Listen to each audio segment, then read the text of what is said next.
is the powerhouse of the Eastern Caribbean, VON Radio, from the Federation of St. Kitts and Nevis. From the VON Newsline, this is the VON Major Newscast. Good evening, I am Tammy Reed in with your VON Major News package for today, Tuesday, 17 September 2019. In our lead stories nationally, PAP beneficiaries to receive early disbursements in light of independence celebrations, and government approves participation of RSC and PF officers to assist Bahamas police force post-Hurricane Dorian. Regionally, Bermuda under threat from Category 2 Hurricane Humberto. Internationally, UK Supreme Court Parliament suspended to stop MPs frustrating the Prime Minister. And in sports, SKN Patriots beat St. Lucia Zouks in CPL matchup. We'll have the details to these and other stories after this message.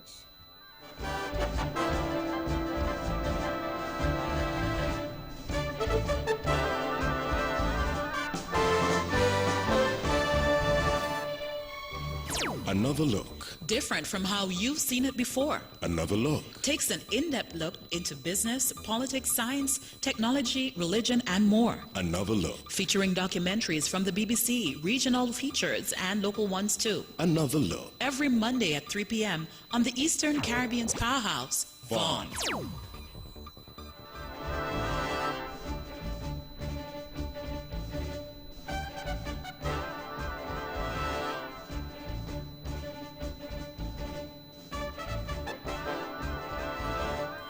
Welcome back, and now the national news in detail. Beneficiaries under the Household Assistance Program, alias Poverty Alleviation Program, PAP, will receive their payments of $500 amid St. Kitts and Nevis' celebration of its 36th anniversary of independence. The PAP program seeks to assist households whose earnings are less than 3,000 EC dollars with a supplement of 500 EC dollars. Speaking in the National Assembly today, September 17th, Prime Minister and Minister of Finance, Dr. the Honorable Timothy Harris, announced the payment date. The payment to the beneficiaries for the month of September will occur early, and in this regard, we will pay on the 18th of September those who are on the list for these payouts. So, in advance of the 36th anniversary of our independence, we are bringing early the payouts with respect to the Poverty Alleviation Program. Prime Minister and Minister of Finance, Dr. the Honorable Timothy Harris. The government of St. Kitts and Nevis has approved the participation of officers from the Royal St. Christopher and Nevis Police Force, RSC and PF, to assist the Royal Bahamas Police Force in its duties post-Hurricane Dorian.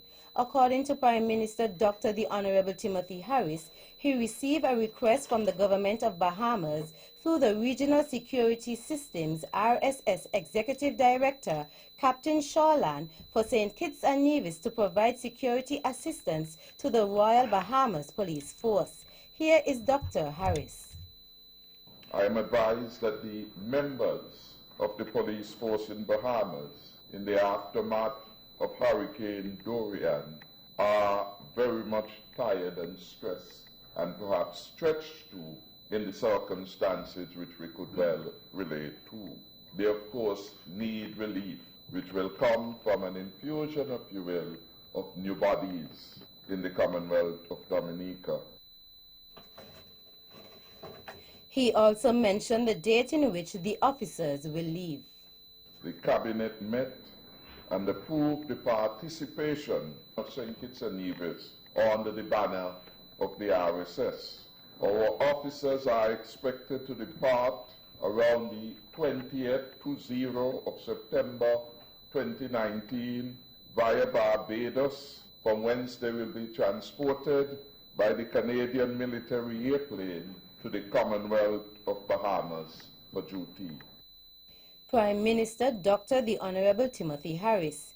Security chiefs of the RSS met in Antigua and determined that an initial contingent of about 32 officers will be deployed under the RSS to the Bahamas. The group comprises of officers from the different OECS member states. According to the Prime Minister, the legal framework guiding the RSS mission is the Regional Security System Treaty of 1996, Article 21 and 22, and the agreement establishing the Caribbean Disaster Emergency Management Agency, CDEMA. 12 citizens of St. Kitts and Nevis have been presented with the Medal of Honor by Governor General Sir S.W. Tapley Seaton on National Heroes Day, September 16, 2019. National Heroes Day is celebrated every year to honor the citizens of the Federation who have given exemplary service to the country. Presented with the Medal of Honors were Mrs. Marilyn Bertie Gishard for Education and Religion, Mr. Lester Blackett for Sports, Mrs. Yvette Slack for Preschool Education and Community Activism, Mr. Antonio Liebert for Culture, Mr. Everett Weber Herbert for Broadcasting, Mrs. Arabella Nisbet for Farming, Mrs. Erlene Maynard for Education, Mr. Anthony Evelyn for ongoing efforts to enhance the cause of building contractors, Miss Julietta Martin for Performing Arts Dance, Mrs. Alice Swanston for Education and Community Outreach, Mr. Oswald Elliott for Education, and Mr. Michael Stokes for Musical Production and Artistry. The first National Heroes Day took place on 16 September 1998, the birth date of the Right Excellent Robert Llewellyn Bratcher, who was the first Premier of St. Kitts and Nevis. In more national news, our esteemed Governor General has approved the following recipients of National Honors Awards. 5 have been honored with the Companion of the Star of Merit. These recipients are Dr. Calvin Hazel for Spiritual Development and Advancement of our people, Bishop Joseph Henville for Religion and Community Development, Mr. Erskine Edwards for Public Service and Diplomacy, Mr. Augustine Merchant for Agricultural Development in Service to the Nation, Mr. Bruce Carrot for Music locally, regionally, and internationally. Prime Minister of St. Kitts and Nevis, Dr. the Honorable Timothy Harris. The 5 nationals of St. Kitts and Nevis who also received the Star of Merit at the National Heroes Day celebration were recognized for the work they have done in the Federation and their contributions to the wider community. The Star of Merit, among the other 3 awards established under the National Honors Act, are issued to members of the community through the Standing National Awards Committee. The committee is composed of members of the Public Service Commission, Trades Union, Chamber of Commerce, the public, church and women organizations, and the National Youth Council. Members of the public are able to submit nominations for the award when the call for nominations are issued. The Culturama Secretariat paid out $313,000 in cash prizes to the winners of C45 contests during the prize-giving ceremony on Friday, September 13th. That's according to Executive Director of the Culturama Secretariat, Mr. Antonio Abernathy Liebert. In an interview with the VON Newsline, he stated that because of the 45th anniversary, the earnings were increased, and according to Mr. Liebert, the monies went up by $65,000 and $75,000. Prior to the ceremony on Friday, it was initially slated for Saturday, August 24th, but was postponed due to sponsors not delivering in a timely manner. Culturama 45 was held from July 25th to August 6, 2019, and was held under the theme Love, Passion, Pride, Culturama 45. Finally, the government of St. Kitts and Nevis, in collaboration with the United States Agency for International Development, USAID, and the United Nations Development Program, UNDP, will be launching a Carry Secure project called Police Records Management Information System, PRMIS, on Wednesday, September 18, 2019. The project will assist the police force to improve citizen security data management, analysis, and monitoring for crime reduction in St. Kitts and Nevis. The aim is for the countries involved to better develop policy and programs through the collection and use of standardized crime and violence data to inform evidence-based decisions. PRMIS will assist 9 Eastern and Southern Caribbean countries, including St. Kitts and Nevis, to transition from a paper-based data collection process to a digitalized system. USAID is also providing IT equipment such as computers, a server and printers to pilot the system in 2 police stations and police headquarters. The equipment will be officially handed over during the launch, and a brief demonstration of the software will follow. Carry Secure represents a partnership between USAID and UNDP made possible through the generous support of the American people. That's the national news segment. You can visit our website at www.vonradio.com or check us out on Facebook at Von Radio or our Von Radio YouTube channel for these and other stories. News from across the region is next.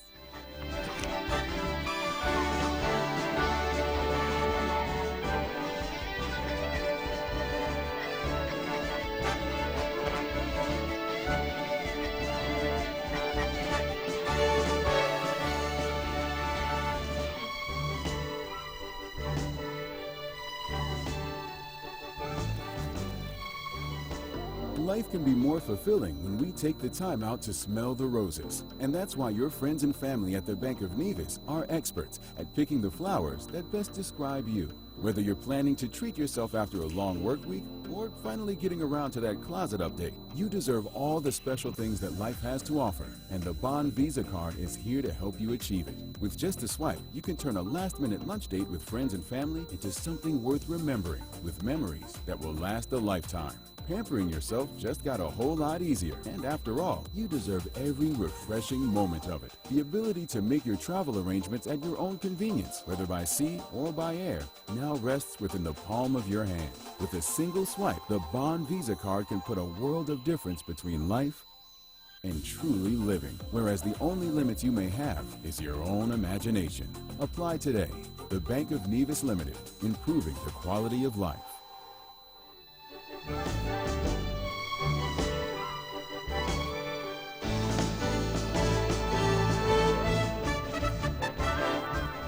Welcome back, and now the regional news in detail.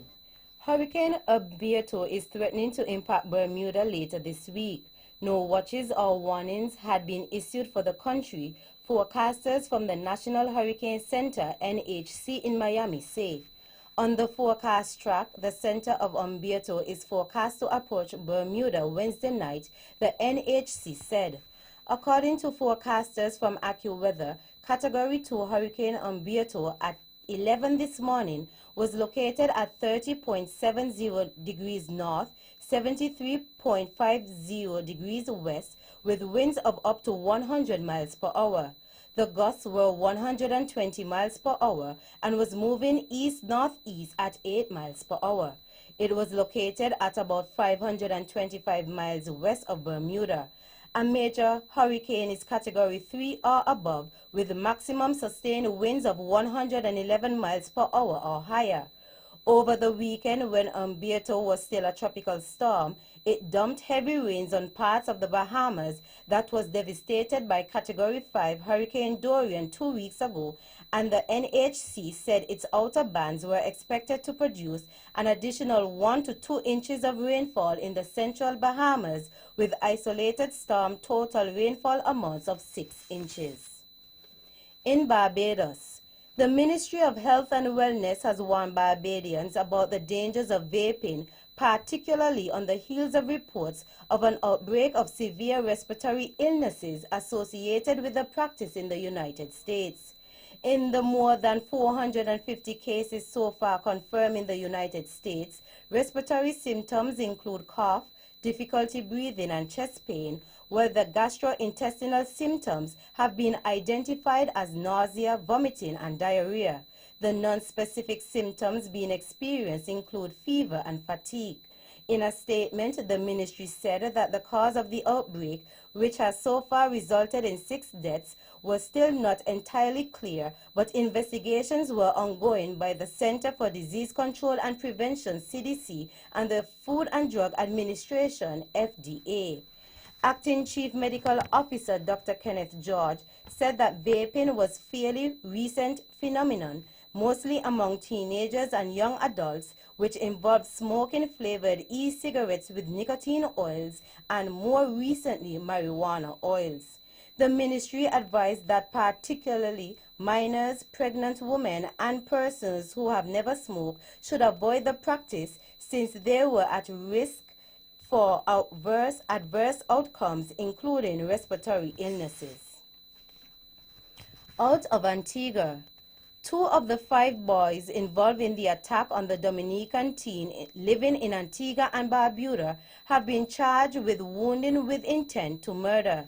The police spokesman in St. John's, Inspector Frankie Thomas, confirmed the charge on Sunday night. 17-year-old Jahim Azu has been fighting for his life at the Mount St. John's Medical Center after being attacked by boys under the age of 18 in Grace Farm. Since the charge falls under Schedule 11.3 of the Child Justice Act 2015, the duo was being held without bail up to Sunday night, and they will remain in custody at least until they apply for bail before the High Court.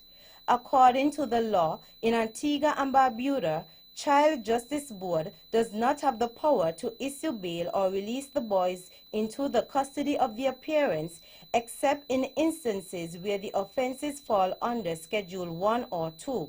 If or when the boys are granted bail, another issue arises because the law recommends that they be held in a safe house, but there is no such facility in Antigua and Barbuda, according to the source. Azu has undergone surgery and is still recovering at the hospital. Finally, in St. Croix, U.S. Virgin Islands, Tilissa Caesar, 32, on Monday, appeared before U.S. Magistrate Judge George Cannon for an advice of rights hearing after being taken into custody by the Homeland Security investigation. Caesar was charged with possession of a controlled substance with intent to distribute, United States Attorney Gretchen C.F. Shepard announced. At the conclusion of the hearing, Magistrate Cannon remanded Caesar pending her detention hearing on September 19, 2019.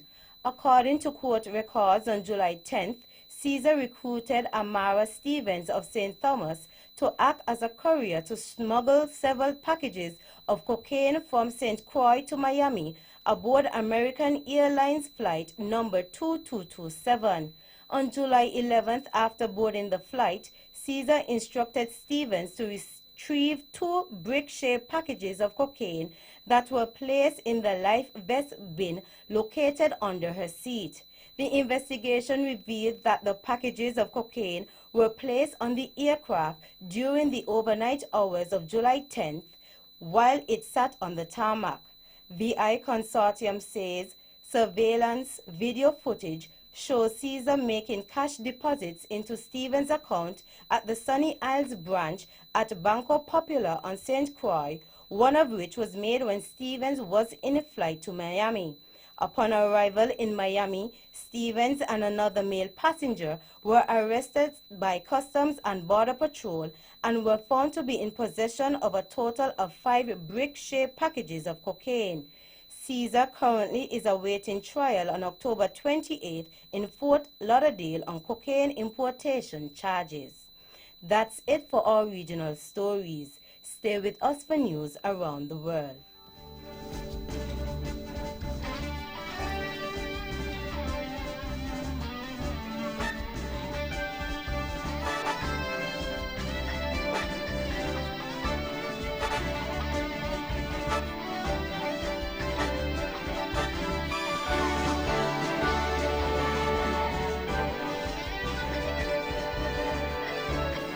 Welcome back, and now the international news in detail. Boris Johnson sought to suspend Parliament to avoid the risk of MPs frustrating or damaging his Brexit plans, the Supreme Court has heard. Lawyers for campaigners challenging the suspension said that there was strong evidence the PM saw MPs as an obstacle and wanted to silence them. The judges are hearing 2 challenges relating to the 5-week prorogation. Lady Hale, president of the court, stressed the landmark case would have no bearing on the timing of Brexit. More in this BBC report. Arguably the most dramatic constitutional case since the Bill of Rights of 1689 established parliamentary sovereignty is underway. Lord Panic QC for the businesswoman Gina Miller argued Boris Johnson prorogued Parliament for a longer period than usual to avoid the risk Parliament would frustrate or damage his government's policies, and that conflicts with the basic principle of our constitutional law that prerogative powers are subject to the powers of a democratically elected Parliament. A suicide bomb attack at an election rally in Afghanistan has killed at least 24 people. The meeting in Parwan province, north of the capital Kabul, was about to be addressed by President Ashraf Ghani. Another blast in central Kabul, near the U.S. Embassy, has killed at least 3 people. The Taliban said it was behind both attacks. The group has continued a concerted bombing campaign while at the same time taking part in peace talks. The BBC's Jill McGivern reports. President Ghani was addressing a rally in Parwan province when the bomb went off at a venue close to a police academy. A spokesman for the Taliban said they were targeting Afghan security forces, including those protecting the president. Hospital officials say women and children are among the dead. Mr. Ghani was unhurt. Soon after, there was a second blast in Kabul, close to a Ministry of Defence building on a busy road in a residential district. The attacks come just weeks before voting starts in presidential elections. Couples in the U.S. state of Virginia will no longer have to declare their race in order to get a marriage certificate, its Attorney General Mark Herring says. Mr. Herring issues new legal guidance after 3 couples filed a lawsuit calling the statute unconstitutional and reflective of a racist past. Some options on the forms included Aryan, Moor, Octoroon, and Mulatto. A lawyer for the couples welcomed the move, but said they wanted to fight on to remove the law altogether. Mr. Herring issued the guidance in emails on Friday to legal clerks and the media. Marriage license applicants can now choose to opt out of the question stating their race. Mr. Herring said in a statement, "We were happy to help quickly resolve this issue and get these couples what they asked for. These changes will ensure that no Virginian will be forced to label themselves to get married." He said the guidance followed the principle that statutes should be construed to avoid any conflict with the Constitution. Virginia is one of 8 states in the U.S. with a legal requirement to identify race prior to marriage. Finally, U.S. President Donald Trump has confirmed that Hamas bin Laden, the son of al-Qaeda former and founder Osama bin Laden, was killed in a U.S. operation. Last month, U.S. media, citing intelligence officials, reported he had died in an airstrike. He was officially designated by the U.S. as a global terrorist 2 years ago. He was widely seen as a potential successor to his father. Thought to be about 30, he had sent out calls for attacks on the U.S. and other countries. Hamas bin Laden, the high-ranking al-Qaeda member and son of Osama bin Laden, was killed in a United States counterterrorism operation in Afghanistan-Pakistan region, Mr. Trump said in a brief statement issued by the White House. The statement did not specify the timing of the operation. That brings us to the end of our news segments. The latest in sports is next.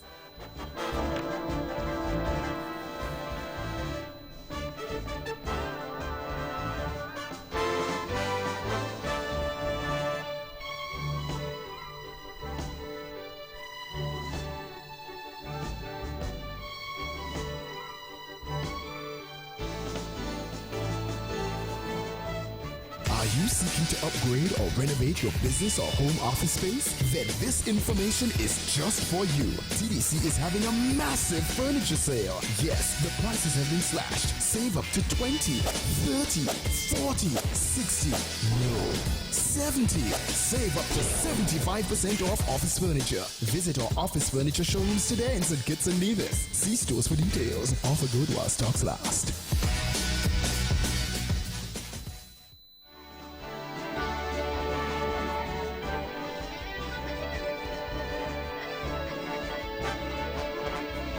Welcome back, and now the sports in detail.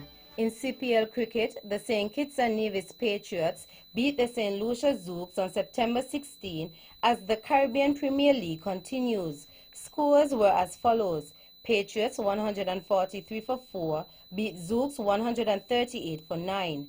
The next game, which begins at 6 this evening, will feature the SKN Patriots versus Trinbago Knight Riders at the Warner Park in St. Kitts.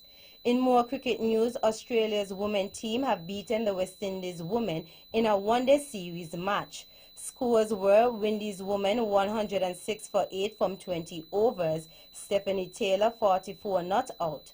Australia women 108 for 4 from 18.4 overs. Australia women won by 6 wickets. The final match will be played on Wednesday, September 18th at Kensington Oval in Barbados. In the FIBA Basketball World Cup, Spain completed their undefeated run at the FIBA Basketball World Cup 2019 in China with a 95-75 victory against Argentina in the final to capture the Naismith Trophy at the Wukesong Sport Arena in Beijing.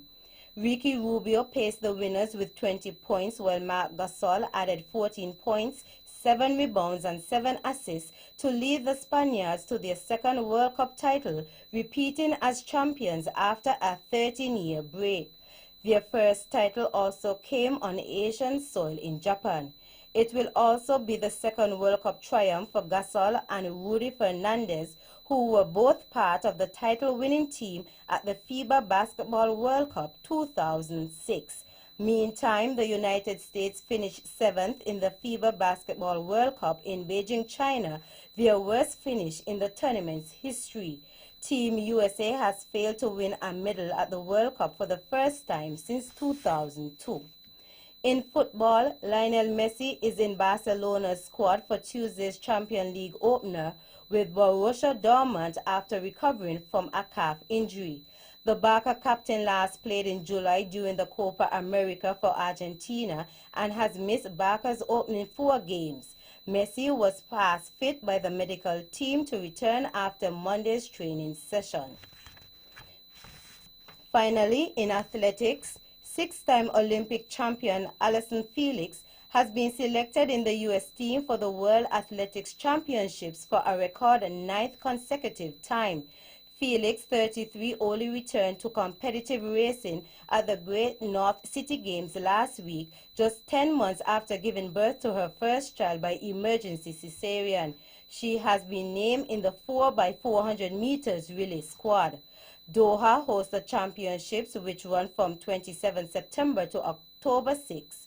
The 141-member U.S. team features 8 world champions, including sprinter Justin Gatlin.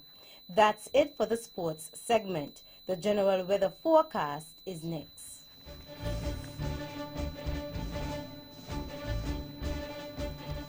Welcome back, and now the local weather forecast for St. Kitts and Nevis. Weather tonight, partly cloudy and hazy with a 20% or slight chance of showers. Weather tomorrow, partly sunny with a 20% or slight chance of showers.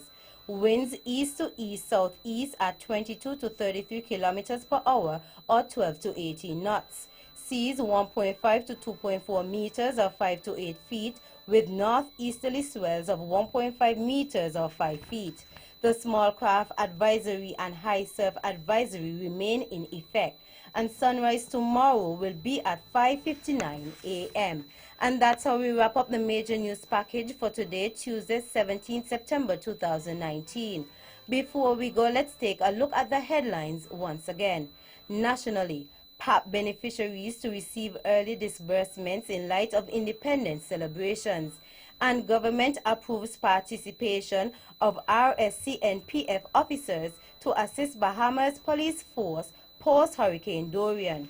Regionally, Bermuda under threat from Category 2 Hurricane Umberto. Internationally, UK Supreme Court Parliament suspended to stop MPs frustrating the Prime Minister. And in sports, SKN Patriots beat St. Lucia Zouks in CPL matchup. On behalf of the rest of the news team, I am Tammy Reed, wishing you a pleasant evening.